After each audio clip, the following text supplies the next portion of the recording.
This meeting is being recorded. Good morning, everyone. My name is Kara Heifel. I'm with the Illinois Restaurant Association, and I'd like to thank you all for joining today's webinar, Game-Changing Digital Tools That Will Grow Your Business. Today's webinar, we will hear from a number of experts and our partners at Square. It is also being broadcast in English, Spanish, and Mandarin Chinese. To listen in Spanish or Chinese, please use the interpretation button in your toolbar. This webinar is being presented by us here at the Illinois Restaurant Association in conjunction with the Cook County Small Business Source. It was established to ensure businesses emerge from COVID-19 intact and positioned for growth. The Small Business Source connects small business owners with expert guidance and support. Some of these services include no-cost business advising, resources, and events that connect small business owners with a community of advisors and each other. For one-on-one business advising, sign up at cookcountysmallbiz.org. It's free and super easy. There's really no reason not to. So the Small Business Source will then connect you with an expert from their network, including one of the experts partners here at the Illinois Restaurant Association. All of their contact info will be included in the follow-up email that you'll receive after this webinar. Also, before we begin, I'd like to remind everyone attending and let them know that us here at the Illinois Restaurant Association, all our staff, we remain a resource to you and the hospitality industry at large as we continue to recover from the past few years. Our staff is focused on providing guidance, assistance, and relief to restaurants, bars, caterers, event venues, and other hospitality businesses across the whole state of Illinois, as we all work to emerge and operate fully again. We're sending regular email updates to thousands of operators around the state, and with anything that you need to know to operate your business effectively, and any resources we provide are all in our email and on our website, illinoisrestaurants.org.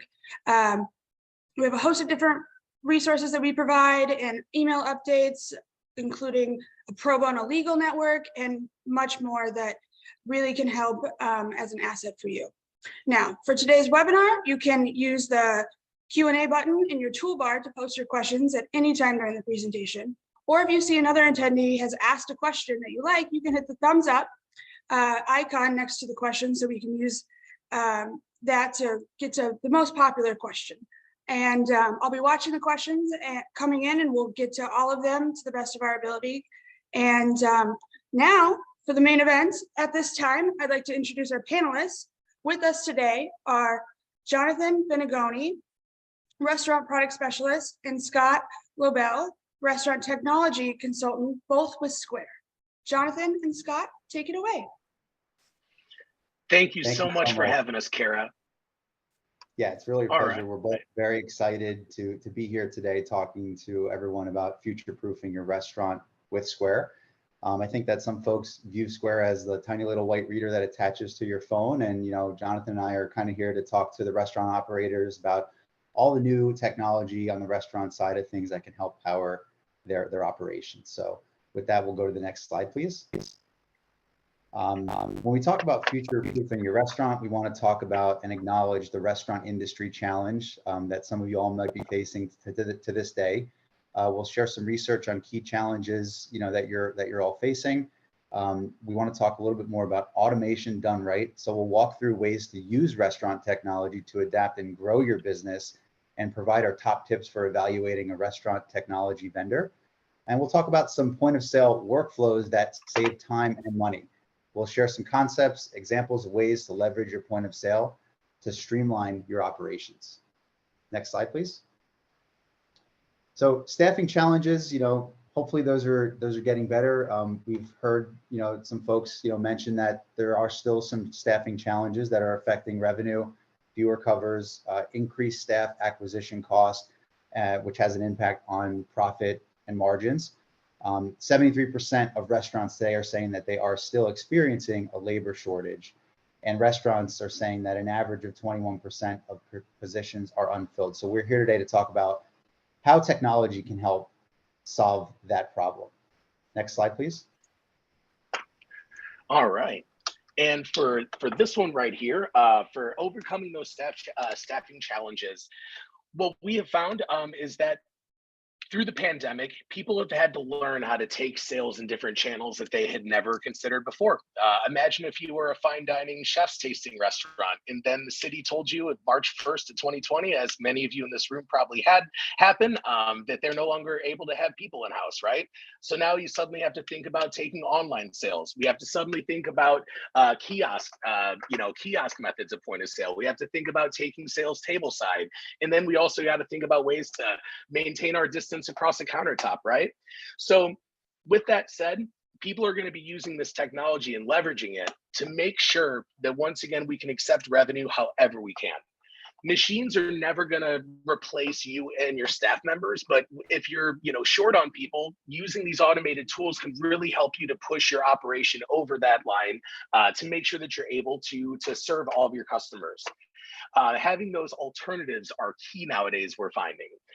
Self-serve ordering by scanning a QR code, kiosk ordering with self-service in-house is something that has really been on the rise and on our radar as a company over the last couple of years. One interesting statistic that our product team was able to pull from all of our existing sellers, we have tens of thousands using our platform, and we were able to survey all of their customers because of the way that our platform works. And we asked them, if you prefer to order in person, online, or through a kiosk, and 79% of customers as of March 2021 said that they prefer to do remote ordering options. So talking to somebody is still definitely key. We need to be able to provide that service, but being able to provide remote options and less interactive options with your customers is going to be key going forward as well. Let's go to the next slide. Was this one you, Scott? Yeah, I think yeah. Well, I think we're going to kind of talk together. It's very much of you and I working together. It's like we do normally when we're talking. Good cop, bad cop. Yeah, it goes in line with the last slide, but it really is like, where can automation come in to fill the critical gaps, if at all, when you're not at full staffing capacity? So being able to manage orders that are placed online, at the restaurant, and via delivery apps. All these channels are coming inbound, and you have to be able to accept these orders, from all different channels. So we had a quote here from one of our sellers, Liz Fielder, that our labor cost percentage for an entire beer garden is 150% less than it was when she owned a 300 square foot frozen yogurt shop. And that's entirely just because of QR code ordering. So you can kind of see like this chart on the left here talking about accepting payments, communicating with customers, managing real-time restaurant capacity, making reservations, tracking item availability, and none. So you have to be able to kind of fill all those gaps. And I'm not sure, maybe if I missed anything, Jonathan, if you wanted to chime in, if you have any thoughts. We know that we are very acutely aware, both through our interactions with our sellers on a daily basis and through the data that we collect, that providing automation to your staff members is going to help shift them to being able to concentrate on those higher value tasks within your operation, right? If we're short on servers, that's okay. We can suddenly use a fleet of QR codes, and we can transition those few servers that we have, that small and mighty team, into instead of being independent contractors and independent servers, to being a holistic hospitality manager, right? They can touch more tables. They're spending less time fussing with technology and typing in orders, and more time serving the guests and making sure that they're having a good experience. So once again, we want you all to be, as a company, we want you all to be concentrating on what you do best. You didn't get into the business to fuss with technology all day. You got into the business to give your customers a good experience and to provide the wonderful food that you cook. Next slide, please. Yeah. Oh, was there anything to add there, Scott? Sorry, I didn't mean to cut you off, buddy. I was just going to say, sometimes it can be overwhelming thinking about introducing a new technology, but I think the great part about, what Square offers is that you can test it on a very small level and grow from there. You don't have to jump all the way in. You can kind of just test it out, get comfortable with it, and then scale it as you and your staff become comfortable with it. So I just kind of wanted to drop that in there. The land and expand model. Yeah. That is like 100%. Technology can be intimidating sometimes, right? So being able to actually scale into it at your pace, because you're so busy every day, is very key. You don't want to suddenly be sucking up all of your time by messing around with that new software provider all day. 100%. Yeah. So Yeah, let's talk about those new sales channels. Cool. So, restaurants that are offering online ordering, many of you might be offering online ordering, say that an average of 34% of their revenue currently comes from those channels. So that could be first party online ordering or third party delivery ordering like DoorDash, Uber Eats, or Grubhub. But since the pandemic, it's just validated, Square's omni-channel strategy, that people are ordering online. So it's a huge part of your revenue. So something that you should always be thinking about if you're not offering it. Again, could be overwhelming to think about introducing that, but really it's very similar to a phone order, right? Like it's just, reducing that time your staff spending taking that order and manually inputting it. It's just coming through from the online segment of technology. So not sure if you had anything else there, Johnny. Yeah. Technology is ubiquitous. It's around us at all times. We are all tethered to our devices. Heck, mine's right here on this desk right in front of me while we're talking, right? Most of our daily operations, ordering food, getting rides, calling and texting our friends, interacting on social media is happening on our devices.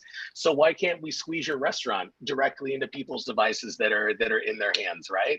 Everybody is so used now to these big, broad, wide, marketplaces and ecosystems, like Scott mentioned, the DoorDashes, Grubhubs, Uber Eats of the world. And no matter how, you don't have to be a multi-billion-dollar, multi-hundred location type of place to be able to opt into those services. There are tools that can provide you an enterprise level experience in the ability to reach your customers that those Starbucks of the world can reach for a fraction of the price. Something that we're definitely very proud of. That word that always gets bounced around in our in our industry is omni-channel. It's kind of one of those gross poppy words, it's businessy. It's like synergy from a decade ago, right? Everybody always said that, but omni-channel is just really hard to describe it in other ways. Once again, we want to meet your customers wherever they are, whether it's online, if it's on their mobile device, if it's in-house, scanning a code, or walking up to an iPad themselves. Actually, Jonathan, that brings up a great Please. point. We just had a question in the chat from Kimberly, who says, how could a 300 square foot frozen yogurt shop save using Square digital assets? They're a quick serve restaurant ice cream business. Oh, hey, Scott, do you want to take a first stab, or Yeah. do you want me to take the first stab? I think that it could be good to maybe sync up with Kimberly after the webinar to talk about her specific operation and how there might be ways of saving, because without knowing, what exactly she's doing today, we can have a consultative approach and say like, hey, let's say, what are you doing today? How can we change that for you and potentially save time, money, and such. So that would be my recommendation if that's okay with Kimberly. It sounds like she said great. So we can definitely set that up afterwards. And I did see another question come through in regards to more fees by having online ordering. So when you're talking about Square online ordering specifically, we don't charge a monthly rate to have Square online ordering. It's simply just whatever the processing fee it would be attached to that particular order. That's a public something that is visible on our website. I believe it's 2.9% plus 30 cents, on each order. But outside of that, there aren't any other fees. Now, there are certain plans that are, more advanced than others that you can pay annually for. And that's, again, public info that we can share with the attendee afterwards or have them speak with a sales representative. So, but no other monthly fees for Square online ordering. Absolutely. And to kind of like piggyback off of Scott a little bit for his answer with Kimberly, which, by the way, really good question. I definitely did want to kind of, reiterate what Scott said, that, hey, everybody's business, we talk to them every day. Everybody's businesses, Scott, they're just as unique as the people themselves that open them, right? So everybody's situation, everybody's demographic that they're targeting, everybody's neighborhood is different. So off the top of my head, though, Kimberly, if staffing's an issue, like I said before, we could always use QR codes. We could always maybe roll out a kiosk at your location. But also, though, if you don't accept any online orders, why not offer delivery directly through a Square online page? We also we offer a product called Square on-demand delivery.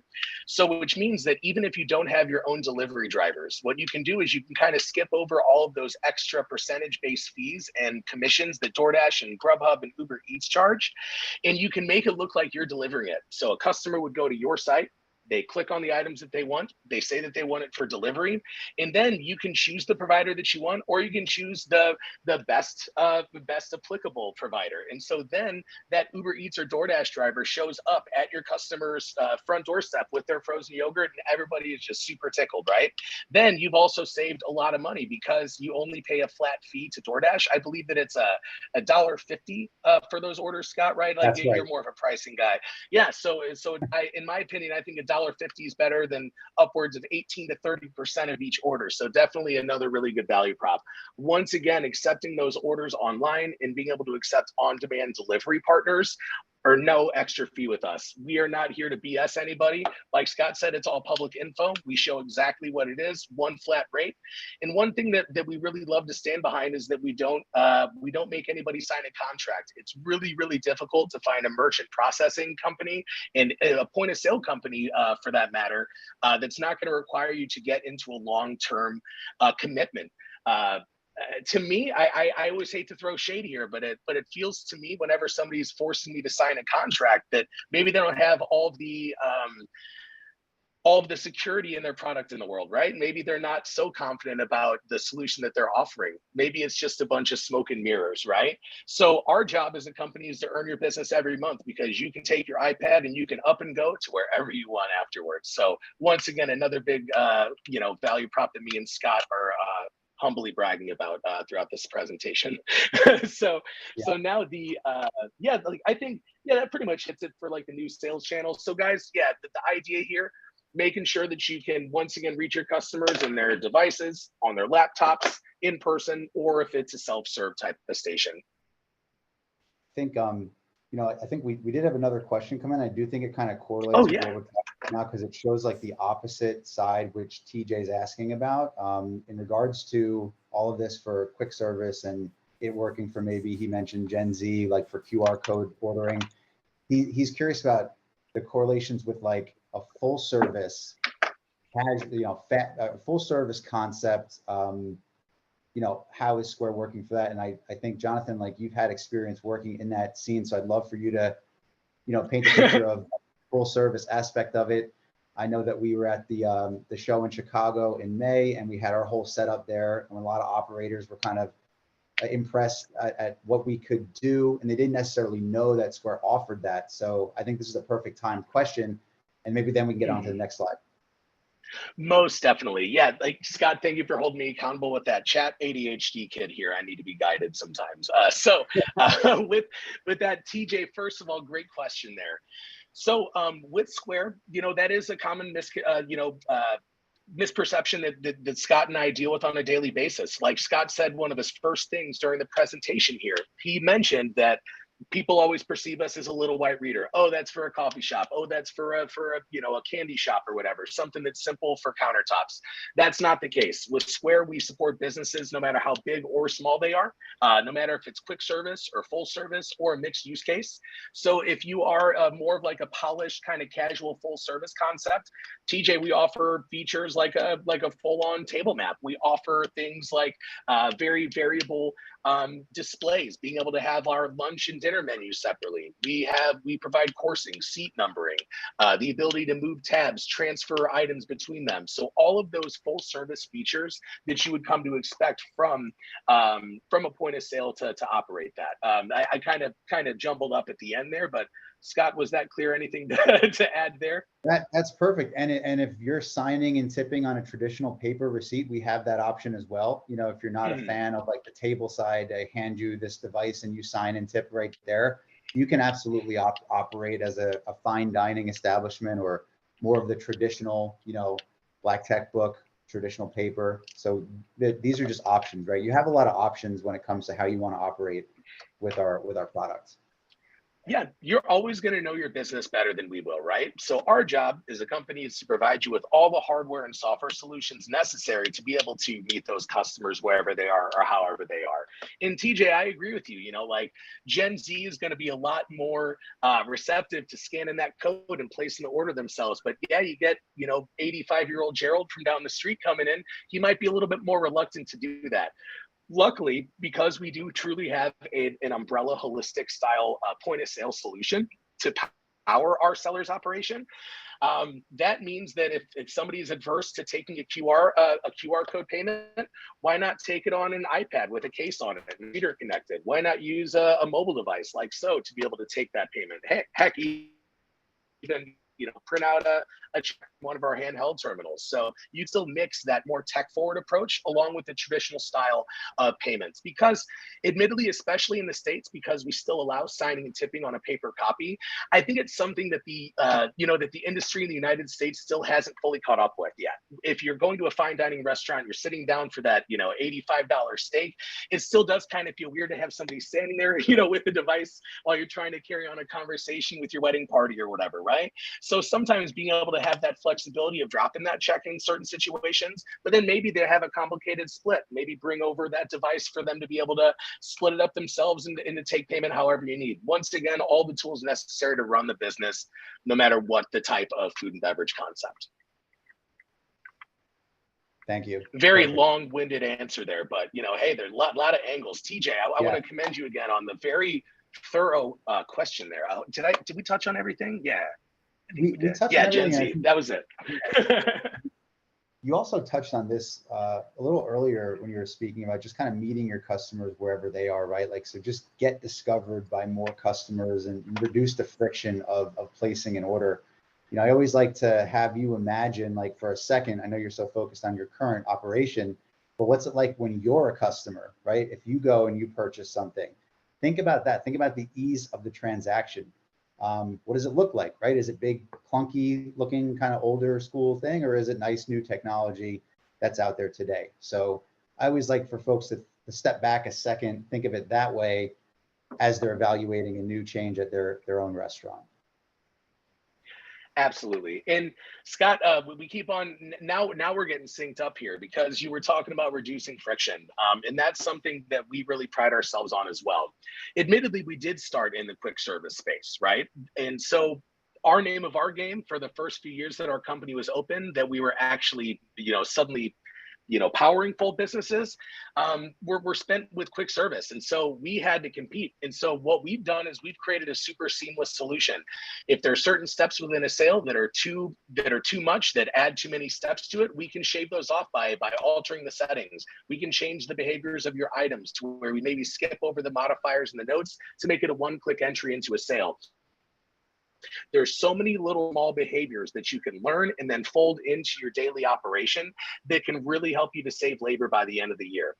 For example, well, we're going to get into the duplicate order typing and stuff later, but reducing friction. Let's think about online ordering. How often have you guys been like on a website, with your phone, or on DoorDash or Uber Eats, looking for dinner for tonight, and then it's like, oh, whoops, my card expired and I forgot to switch over my payment method. Then you got to go in and type in a bunch of stuff and you're like, well, you know what? I'm just going to eat the leftovers in the fridge. We never want that to happen. We want your guests to be addicted to your brand. So we even fold in stuff for our online platform like Apple Pay and Google Pay. We utilize cash and cookies on your buyers' browsers because, hey, if I get lunch there 3 times a week and I always get my chef salad with an extra side of ranch, why not take that cookies data from the customer's browser, which is legal to have, into checkout, and then give them a more seamless experience. You click into it, and then next time Square's going to say, hey, do you want to order this item that you got last time, that you've gotten the last few times?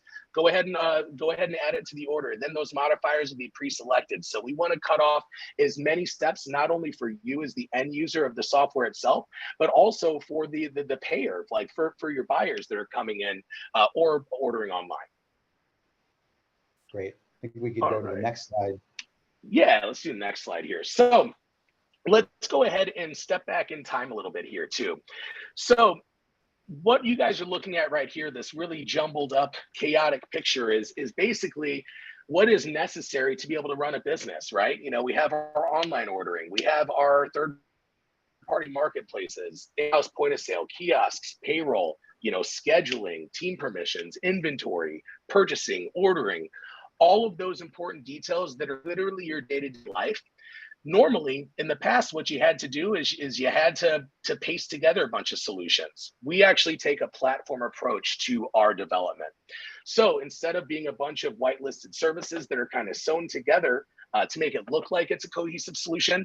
We actually put our money where our mouth is and took our time to build a foundation to push these products off of. In my past, like I have about 11 years in the food and beverage industry. I was mainly back of the house because admittedly I have a little bit of a temper, so it was a better place for me. But I would have killed for these types of tools when I was a chef kitchen manager, being able to digitally make my schedules, be able to follow up with people directly to their phone to say, hey, the schedule's ready for next week. Feel free to trade shifts however you see necessary, right? That stuff would have been awesome. But instead, how it used to work before Square came along and changed and disrupted the payment space was that if you were a restaurant and you were, processing anything less than about $1 million a year, and you went to a bank to say, hey, I'd like to process credit cards, normally they'd probably laugh you out of the room unless you had the most perfect credit in the world. But then if they did decide to go forward, what would happen is you'd have to give them thousands of dollars. You'd have to have an underwriter basically investigate you, give you multiple hard credit checks on your credit history. And then a few weeks later, they would give you a yes or no answer. And if it was yes, they would give you a piece of, technology or a touch screen from 1998, loaded up with really outdated open source software and say, here you go. Oh, you want to know your sales reports? Sorry. Oh, you need to limit what your employees are able to do in there? Sorry, right? That's a bunch of BS. Once again, I didn't get in the business to paste together a bunch of software. So what Square does is we change those disparate solutions that don't work together, and we truly create what's called a cohesive platform. So this is a good time to say that Square is not a point of sale software company. That's not the name of our game. A point of sale software company is just a one trick dog. What Square is a payments technology company that just so happens to make awesome points of sales. And as you can see here, all of these features that you have here are going to come together underneath our umbrella. Did I miss anything there? Oh yeah, so no more manual data reconciliation, no exporting, no more having to import stuff, no more having to add up your DoorDash sales to your Square sales, to your Uber Eats sales, to your online sales. Everything is going to be all in the same place. Anything to add there, Scott? No, perfect. It ties perfectly into the next slide, actually, which I believe we can go to. Oh no, this one I think we've covered. Is just a picture of kind of what you just beautifully put. So I think when we talk my bad. I like get so excited, Scott. I can't help it. I know, no, you're very passionate.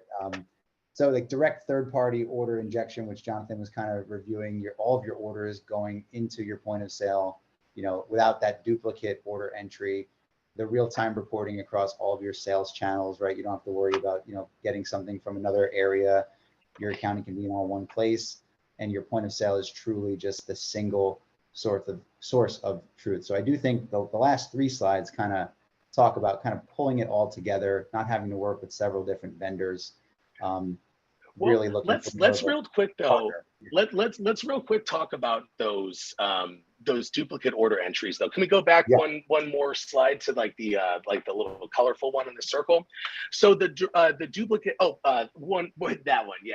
So the duplicate order entry, what this means, because this is a little bit jargony sounding admittedly, what this means is that you guys have probably seen this, or you might be experiencing it right now. If you accept any orders from third parties, you probably have to have a bunch of different devices. Does anybody here have the tablet farm up front? Think about the gross inefficiency that occurs because you're having to take those orders on a different device. So you accept that order in the iPad, then you have to enter it into your existing point of sale. So if you take a few, 20 orders a day, right? 20 orders from a third-party source a day, and then you're paying that staff member. Annualize that over a year, and you're going to be kicking yourself in the teeth because you're going to be regretting that you weren't able to have that all under one area. Once again, we want your staff members to be concentrating on those high-value tasks within the restaurant operation. Sorry for the tangent there, Scott. I just wanted to make sure that we covered that side of it. I appreciate that. No, that's definitely a good point to hit on, because I do hear that a lot about the tablet farm, taking up space on counters and it just being a, complete waste of time, really. So I think that being able to help solve that can really free up a lot of time, like you mentioned.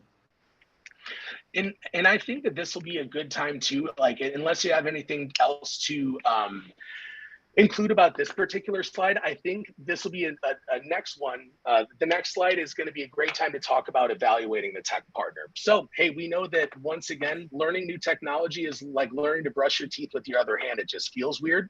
It can be uncomfortable. And then it's kind of a scary situation, especially if contracts are involved or a large investment is involved. So Scott and I, we talk to prospective sellers every single day. We're a good fit for pretty much all of them, but hey, not every system is going to be perfect for everybody. So we want to make sure that we're still giving you guys the tips that are necessary to be able to fully assess all of those choices that are out there. So when you're looking for technology, when you're looking for technology, what should you be looking for? You should be looking for a partner, not a vendor. You don't want somebody just to sell you a product. You want somebody that has a vested interest in your growth and that is going to grow and scale with you. So the first thing, is this system in stasis or is it growing and dynamic? Have you bought a program that's going to remain virtually the same for 10 years until your contract is up? Or is your point of sale going to constantly being evolving and getting iterated on? That's something that we pride ourselves on as well. We take feedback directly from our sellers. We aggregate that data, and your guys' word is actually what helps to inform the growth and development of our product as well. Then Scott, hey, I'm going to let you handle these contracts because you talk about that stuff every day, buddy. For sure. You hit on it earlier on, but we don't have any contracts with Square. So there is flexibility to opt out, if your needs changed. So I think a lot of times, you're talking to someone about a very lengthy contract, you really want to understand that contract and think about if you really want to get involved in a long contract. But that's one of the things that Square has never, made any of our sellers kind of agree to. There are no contracts with us. You can test our software out prior to making a commitment, which I think is a huge factor. I'm not sure of too many other folks out there that allows that. You could basically just download the app right on your iPad and play around with it before you even decide. So that's, we talk about the contract aspect of it quite a bit, and I think that it's a great benefit that we offer. Yeah, what if it doesn't work out? And what if you're on the hook for $30,000 to break that contract, right? There's a lot of implications that you have to think about before putting your name on that line. So then how nicely does the system play with other solutions? Sometimes you do need to paste together a couple pieces of software. Like for example, Square, even though we do a holistic solution that can run your whole business, we still play nice in the sandbox. We have what's called APIs. API stands for Application Programming Interface. Basically, all those parts of our platform that I showed you earlier, we've separated out into little snippets of code. So if you're a developer or if you have your own website, you can actually utilize our APIs to be able to like put our payments platform in another area that's not Square's. So something that's really beautiful there. Then also, if once again, this ties into playing nicely with other solutions. So if you're a QuickBooks Online user, for example, and you just really love their accounting, that's okay. Square has good reporting too, but if you prefer theirs, once again, we're not here to change your whole entire operation. So why don't you just integrate QuickBooks directly with Square? Because all of our partners utilize our APIs, so everything is safe, everything's covered, PCI compliant, no liability on your part, and then once again, concentrate on what you do best. So then how much those integrations cost? Recently in the news with some big competitors in the market with us, people are starting to charge for integrating with other partners. Could you imagine that? A software company charging you to get features that they don't offer you. Unreal, right? So always pay attention to that fine print. Make sure with the solution that you need to run your whole business that you're not going to be incurring like extra unannounced costs. Then the last part here I kind of want to touch on too, Scott. I can't help myself. Do they take your feedback to heart? I kind of mentioned this earlier, but what happens when you ask them for a feature? What happens when you ask them for a workaround for something, right? Do they have somebody to give feedback to? Is it going to be an email that nobody answers, right? You want to always think holistically about the humans that are going to help you. One thing that's always surprised our sellers is because Square is a big publicly traded multinational app, they think that we're somehow anonymous. We have teams of point of sale experts that are staffed 24/7 around the clock every day, every night to help you through all of your questions, because we know that you guys are going to be taking sales all parts of the day. And you know how much that service costs? Nothing. Our support is absolutely free. We also have a great online support center with great content to help guide you through any of those questions as well. And then also, think about cultivating the relationship. Scott and I are in the sales team, so we help to acquire our net new sellers. But then once you've been with Square for around a year, you're going to get assigned an account manager. So you're going to have one person that's going to be your liaison at Square that's going to help you to grow and cultivate the relationship and manage your feedback and make sure that you're satisfied with the product that we're offering. Then to even get started, we would have an awesome implementation team too. I can't help but always plug them whenever I talk to people, because I came from the implementation team. If you ever get started with a new point of sale system, whether that's us or another provider, I highly recommend using an implementation specialist, because you want to make sure that you get going the right way the first time. Don't fumble through it by yourself and possibly mess something up that could have implications for your sales reporting. Let us take that initial labor off your plate, show you the ropes with how to use it, and then even support you personally after going live. Anything to add there, Scott? Yeah, I just wanted to add the feedback, right? So our team takes feedback from restaurant operators and brings that to our engineering and software development team frequently. So they're using your feedback to shape the future of our technology. And our engineering and our software development teams are completely separate from the rest of Square. They only focus on Square for Restaurants. That's another kind of misconception that we do here, is that they're just using, they're working on all things related to Square, but their focus is simply growing the restaurant technology and improving it for restaurant operators. So I definitely wanted to hit on that because it's important. Yep, Absolutely. we are constantly investing in you. Oh yeah, sorry, something to add there, Kara. You're good. Speaking of feedback, we have a question in the chat of someone that uses Square and other digital platforms, and is asking, what is Square doing to bridge the gap on integrations between Square and other digital ordering platforms like Weebly, Kiosk Buddy? Because as you highlighted earlier, it's less manual labor, so less staffing costs, but there's still some manual labor there. Is Square doing anything to address the gap? Yeah, well, first of all, Weebly is actually one of our products now. So Square Online is formerly known as Weebly. So they're actually completely underneath our platform now. So Danielle, to answer your question, if you do have an active like old school Weebly account and you're having a hard time linking it up with your Square merchant services, please get in touch with your customer support, with the customer support line or your account manager. And then we can make sure that we get you in touch with the e-commerce folks to do some back-end changes on your account to be sure that those can be fully integrated with your Square point of sale, because we are designing this. The current product is designed and configured to be able to run the kiosk orders, the Weebly online orders, but they're Square Online now, directly through that central point of sale. Hopefully that's helpful there. But yeah, we're always growing and iterating on those APIs too. Yes, Scott, sorry to interrupt you there. Yeah, I'm sure that the account manager would be happy to take the feedback as to like what manual entry you're still needing to do, so that they can understand that and then work with our partner like Kiosk Buddy to find out if there's a better way of doing it, or if there's something that we need to build out on the engineering software development side.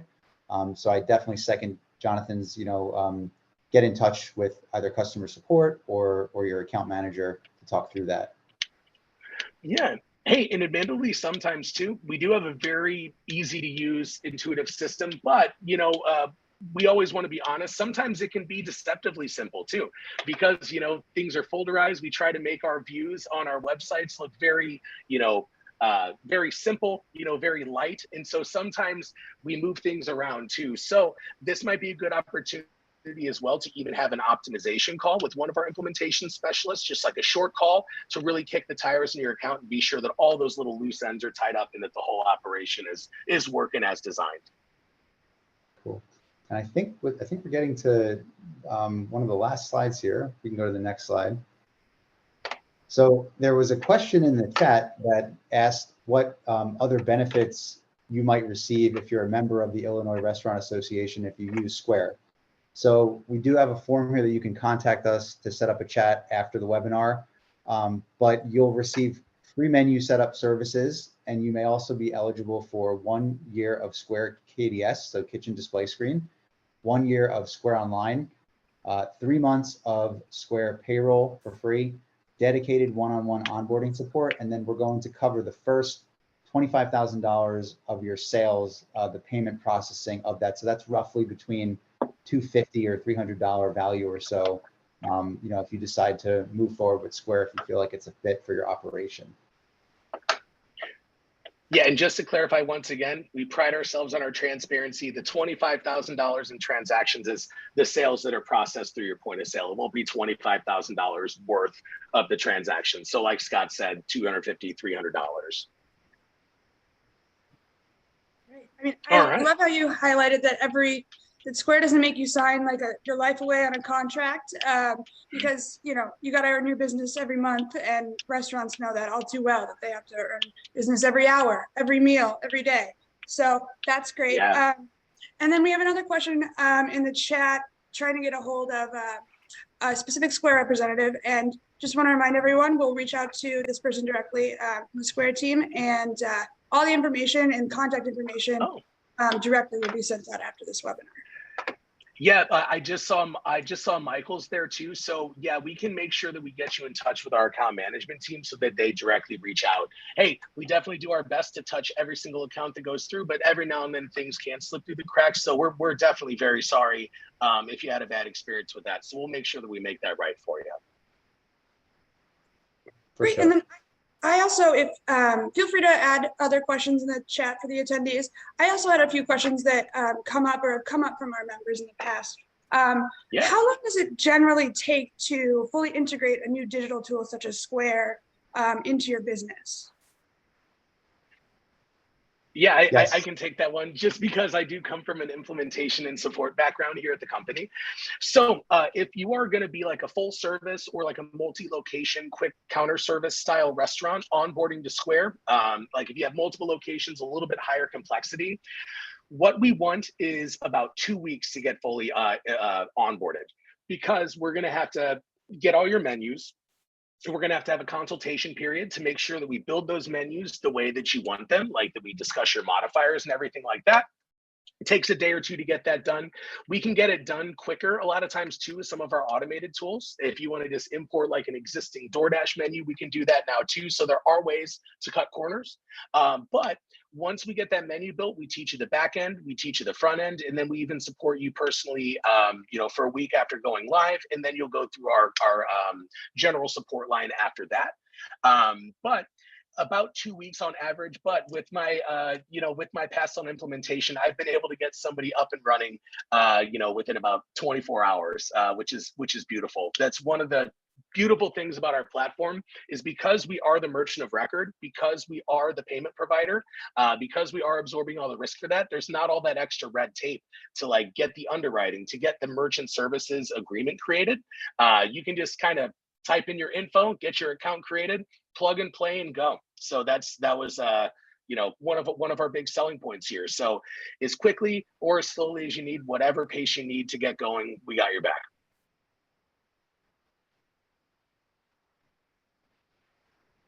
Oh, sorry, I was muted. And with implementation, do you guys have guidance on how to properly train staff and get team member buy-in from an HR standpoint to make sure everyone's on the same page, and recommendations from that implementation standpoint?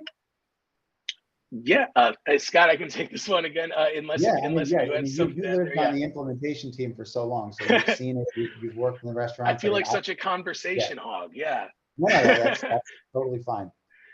So depending on the size of the operation, depending on like your staffing, on how big the staff is, what your shift structure is like. I mean, our implementation specialists aren't going to be available at 2 a.m. for like your late bartenders if you guys are a 24/7 type of bar concept, right? But with that said, our software is the easiest stuff to use in the world. If you have any millennial Generation Z staffers, they pick it right up. I've taught staff members within 5 to 10 minutes on site. On site is like a separate service that we can offer. But typically, we normally just teach the management and like the leaders of the company, and they're able to pretty quickly teach their staff members that. But that's something that we can always work out during the onboarding period. We can still do like a remote staff training or an in-person staff training with one of our implementation specialists to once again make sure that everybody's on the same page. So I've taught people that are 17 years old how to use it, and I've taught people that are 90 years old how to use it. And I studied music and English when I went to school. So if I was able to set up thousands of people successfully with Square, you guys, with all of your experience in the industry and with using other systems, you guys will most definitely be able to navigate it. So definitely have faith in yourself, trust yourself. The technology is not as scary as you think it is. And a lot of the answers are actually on Google. You can Google pretty much any question about Square, how to do something, and it will pop right up. We have our seller community. Not sure if some of the sellers here today are on that, but it's where Square sellers go on to talk about the product and how to do certain things that they may not know about. So use those resources as well.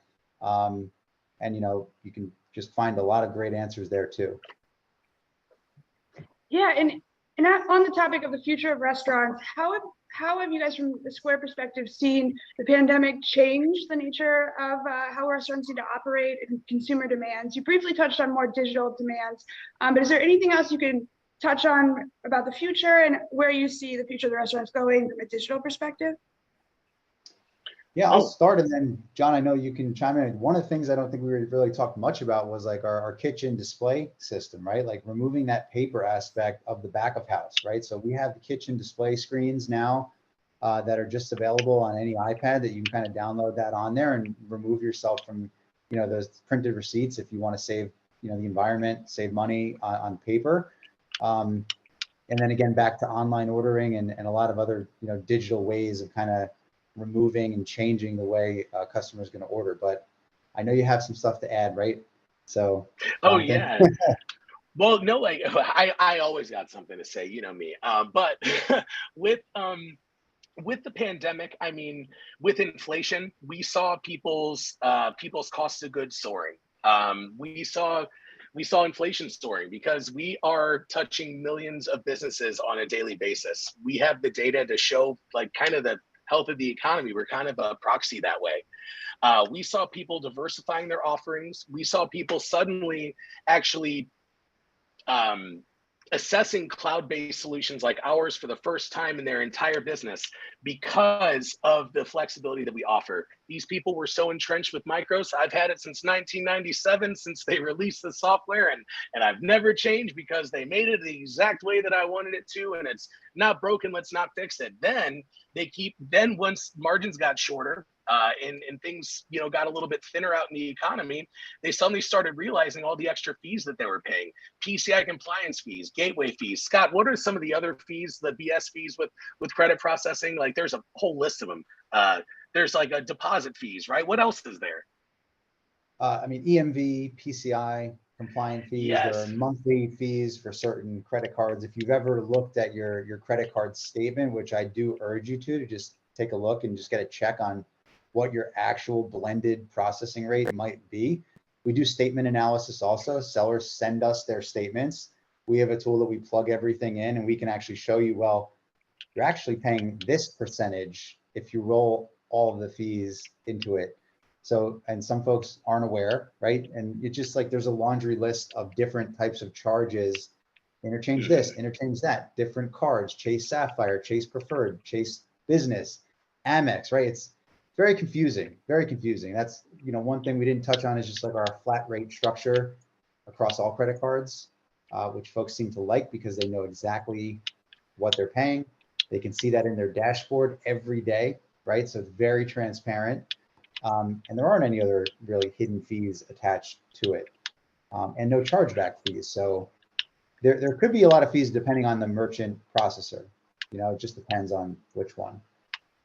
Yeah, and so like another long story short, then with some of the trends that we saw too, is people were looking for stability, people were looking for consistency, and they were looking for fixed costs that they could actually factor into the pricing of their products to make sure that they could stay afloat.